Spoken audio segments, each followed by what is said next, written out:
Power-assisted and automatic tailgates are now a common feature on many makes and models. Subaru call their system the power rear gate, and there are some quick and simple things to check if the system is not working. This edition of Tech Tips proudly brought to you by the new Our Auto Diagnostic tool, the essential MotorTech companion.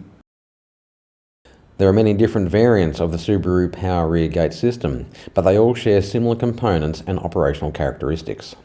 There will be an actuator which will open and close the rear tailgate. That could be mounted in the pillar, or there could be linear actuators in place of the gas struts. The latch is motorised to allow it to open and pull the tailgate fully closed. Both components have sensors to allow the control unit to know the position of the tailgate. This allows for some additional features.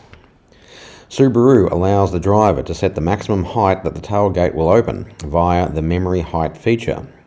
It seems that the location of the memory height button makes it susceptible to accidentally entering the height setting mode, which will prevent the power rear gate from operating. It is recommended to check this button and ensure that the white part on the side of the button is exposed, indicating that the memory height set mode is off. This quick check could restore system operations.